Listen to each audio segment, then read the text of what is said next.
Taas po natin yung ating dalawang kamay. Sabihin natin to, Lord, I ask, lahat po ng narinig kong kapahayagan, sa pulpito, mula sa man of God, wala sa pulpito, sa DVD, sa radio, sa television, sa magazine, sa booklet, ay maging buhay ko. Huwag mong payagan na hindi siya maganap sa akin. Ngayon na po, gawin mo itong buhay ko. Para sa karangalan mo. Salamat po. Sinagot mo ako. Amen. Palakpakan natin ng Diyos. Amen. Verse 14 of John 1, at naging taong salita at tumahang kasama namin. Isa po itong trademark. Isa po itong very clear sign or evidence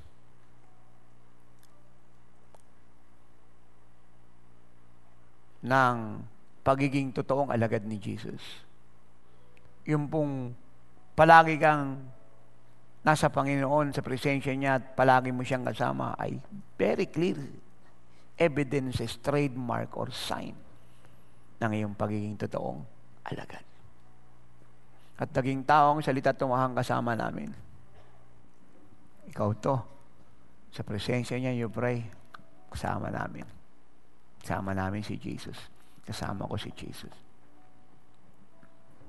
Ito pa po yung maganda rito. At nakita namin ang kanyang kalawalhatian. Ano po ang blessing po nito? Pag lagi mo siyang kasama, makikita mo ang kalawalhatian niya.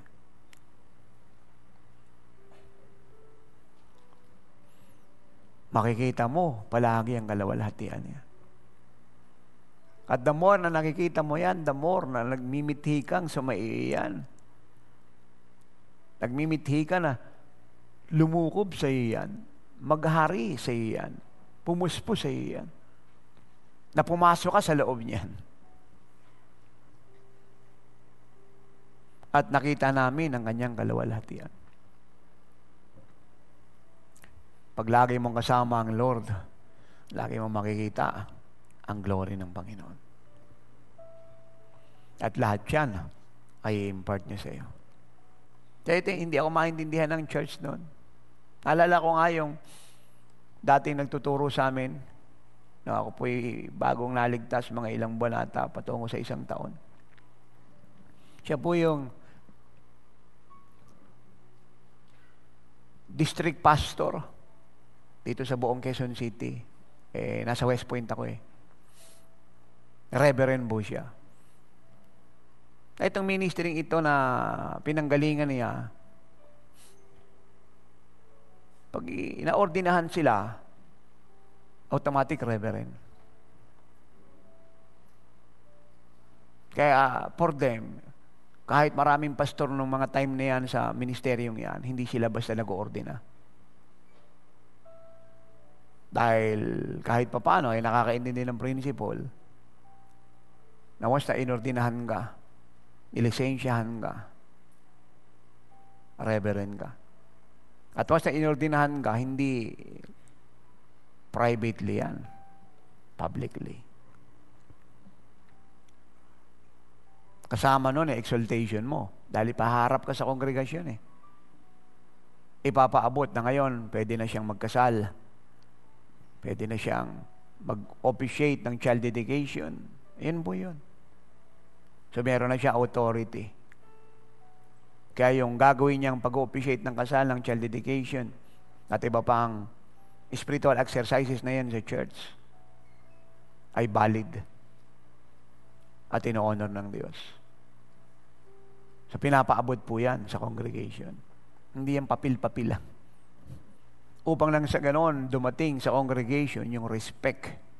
Because you were honored in the midst of the pulpit, in the presence of God's people. At the same time, ay naintindihan mo rin at naunawaan ng congregation that you are under authority. Because someone lay his hands on you and someone bless you and ordain you with such and such title. At yung nga po yung salitang reverend. It is more than licensing It is honoring the men, the women. At yun po yung iniingatan ko. Dahil mahal ko ang mga anak kong pastor at pastora. I want them to be honored.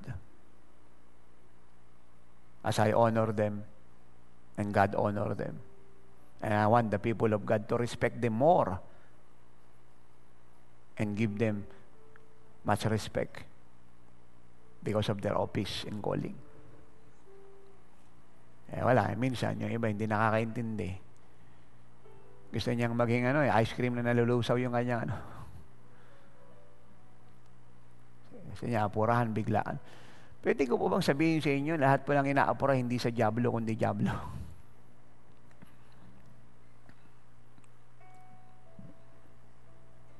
Sa Diyos po walang apurahan. Lahat po lang ginagawa ng Diyos ay may preparasyon at may plano. At yun nga po, sabi niya, dahil yun nga, nakita-kita po kami, dinalaw nila ako. And sabi niya ito, dahil lang natin naintindihan si Apostol Renato Carrillo Kasi nung time na yun mataas na yung lakad niya, hindi natin naabot.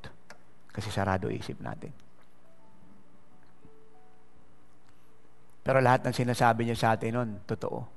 Buhay niya yun. Kaya hindi natin naintindihan. Dahil iba yung narating niya.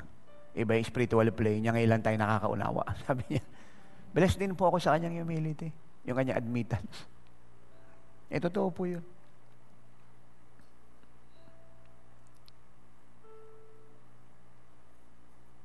Kasi hindi po pwedeng makikita mo kalawalhatian ng Panginoon, magiging kagaya ka ng dati. Tsak, magiging kagaya ka niya. Yung pananaw mo, iba, mataas, matalas. Yung nga yung sinasabi ng English version ng Bible na, your spirit is so keen, so sharp. Nagaya po ba ng isang knife? Masyadong matalas hinasa. Yan ang spirit mo. Grabe yung talino mo. Pag puno ka ng glory ng Diyos, lahat ng gifts nag-ooperate sa iyo. Hindi mo man siya minamanifest, pero alam mo, pag tumingin ka sa kanila, wala ka mang dinidisplay, wala ka mang ina-accuse, wala ka mang kinokondem, pero safety mo yun. Kaya yung bigla ang nagdidesisyon, ang hindi nag-iisip, immature po yun. May mga panahon, maraming suggestion sa atin, bagamat mabutit maganda, hindi ka agad nagdidesisyon. You consider it in the presence of God. Dahil usually, pag pumunta ka na sa presensya ng Diyos, ibang-iba palaging outcome niyan. Ibang-iba. Maaaring nagsalita ka ngayon, pero pag pumunta ka na sa presensya ng Diyos, hindi yun ang gusto niyang sabihin at kadalasan babawiin mo at babaguhin niya. So, para maalis ka sa ganyang bagay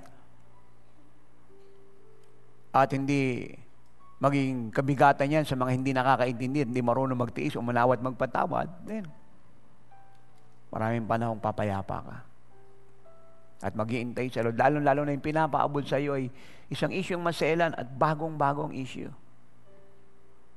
Na biglang sisingit lang sa eksenang hindi bahagi ng communion mo sa Lord. So it simply means, panibago ito. Ang unang tanong rito, Lord, sa iyo po ba ito? Ikalawa, ngayon na po ba ito? Ikatatlo, ano pong gagawin ko rito? Ikaapat, paano ko po ito sasabihin? Yan.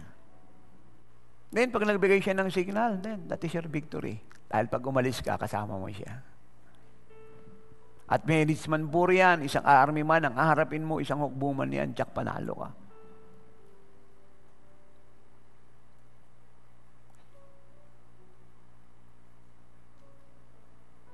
And David learned that. He said in the book of Psalm, mas matalino pa ako at mas magaling sa mga nagtuturo sa akin. Si David lagi sa presence ng Diyos. Worshipper, lover ng Diyos.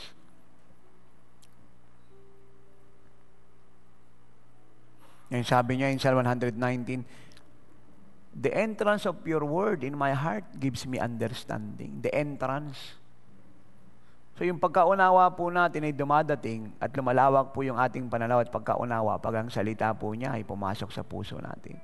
Nagkaroon na po siya ng access sa buhay natin. At sinasabi ko pong salita ay hindi po yung binasa ng binasa kagaya ng nakakagalan sa Bible school, aral turo, aral chapter verse. No.